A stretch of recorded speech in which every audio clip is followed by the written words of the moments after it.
everyone, and happy Sunday. Today on Art with Miss Choate, what are we going to be doing, Pepper? Do you want to tell them? No? Okay. So today what we're going to be doing is something kind of simple, but it's going to turn out more than you expected. We're going to be taking some ripped up paper, kind of similar to how we did a collage a little bit ago. How we're going to do 3 pieces attached to our paper. Now, remember, if you don't have glue, you can make up a glue consistency with that flour and water, or you don't even have to necessarily glue it down. You could just put it there and trace. We'll go over that. And we're going to be doing lines around our ripped image.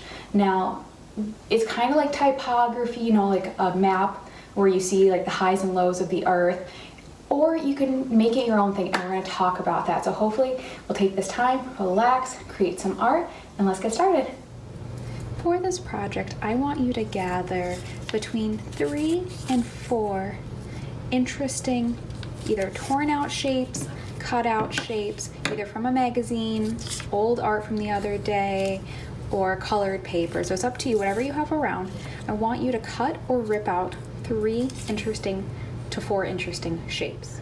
Our goal is to make one continuous line going around these objects over and over. So think about that as we're gluing down our shapes. Remember, if you don't have glue, you can either make a paste out of that list I showed the other day, or you can use tape, or if you don't have any of those things, just place the objects where you want them, and then maybe they don't even have to be there at the end. Remember, this is art. However you want to create is okay. I'm not going to tell you what's right and wrong, because there is no right and wrong. Just as long as we're creating, we're making something new.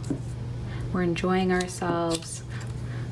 Maybe we're learning something we didn't know.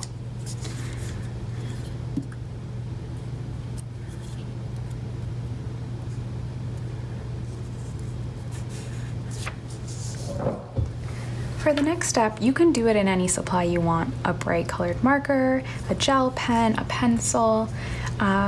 I do recommend maybe for a younger child, we do a pencil. That way if they make a mistake and they get frustrated, they can just erase it. I'm gonna just go right away with my felt tip. So you're gonna pick a place to start by one of your objects. That's your starting point. And you're gonna carefully try to keep that same distance as you go around. We're gonna trace around these shapes. You don't wanna run into it. We're not completing the shape, we're actually doing a continuous line. And now we're gonna backtrack, try to keep that space. Don't go too fast, you wanna focus on the line. Now we're gonna jump over to this shape. That pencil's in my way. I'm carefully going around. Now I'm gonna back up.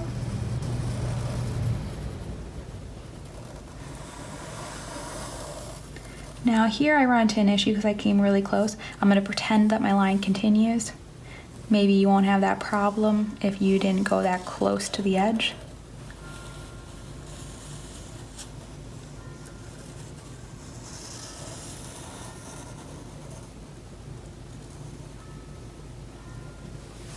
So at this point now, you do want to work your way back over here to close that up. So since I came back this way, I can just wind a few times. How you get there is up to you.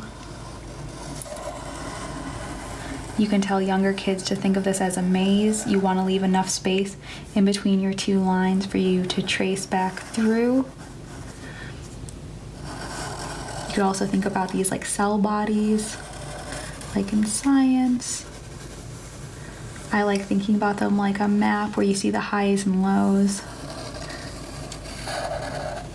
The more careful and detailed you get, like in there, I could come closer, the better it's gonna look when it's all done.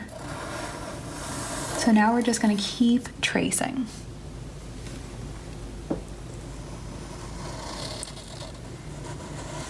Now it's up to you if you'd like to switch colors, switch supplies. And there's also nothing saying that you couldn't add an extra little loop somewhere. So if you wanted to, right here, create a little back path and come back. just try your best to not pick up your pen, or if you have to pick it up for a moment because your hand gets tired, then you put it back down right in the same spot. So it's gonna look like one continuous line. Remember that game Snake where you can't run into your tail?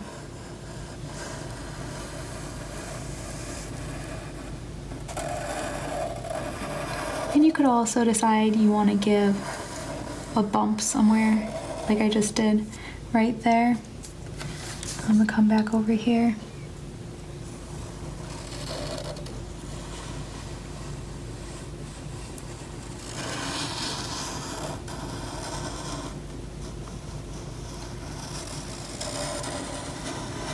So be careful when you get to here.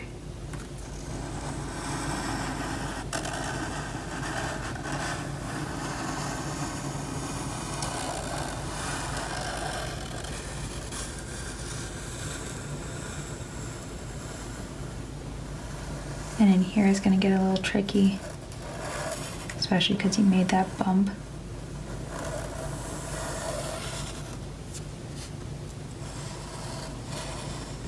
And you can start to see how it's already morphing into its own thing.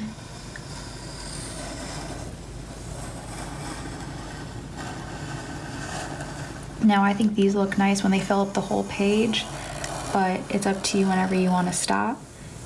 So I can't get in there anymore. It's up to you whether you want to pick up in. No, that would be a broken line. So we're gonna back it out so that section is done.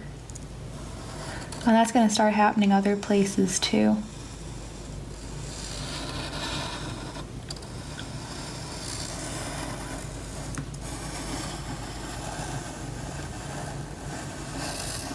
I decided I wanted a bump there.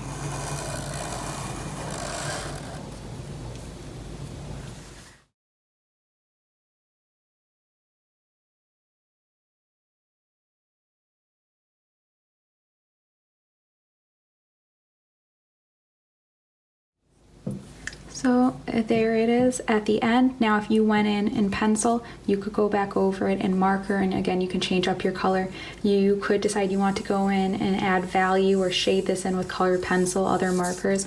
At that point it's up to you. I like how it looks, especially with these pinkish hues, the circles in this. I like how it looks, so mine is done. But if you want to continue on and color it in, that is up to you. And again, this, remember I said about making your own coloring pages? This is why I don't really do coloring pages, because it's so easy to make your own. Thank you for joining us today on this Sunday. I know you didn't have to be here making art, but I appreciate that you did come and do this with us, and hopefully you enjoyed it. So if you did, pass it along, comment, like, subscribe. All of that is appreciated. Remember, what really matters is that we're making art every day, that we're making new things that didn't exist in the world. We're adding beauty, and in this time I think we really need that beauty, that joy. So share it, spread it along, maybe turn this image into a little thank you card or a little birthday card and send it as an image to somebody. I did that the other day with our printmaking. You never know where these things can take you, just as long as we're enjoying the process. So have a wonderful rest of your weekend and tune in with us tomorrow.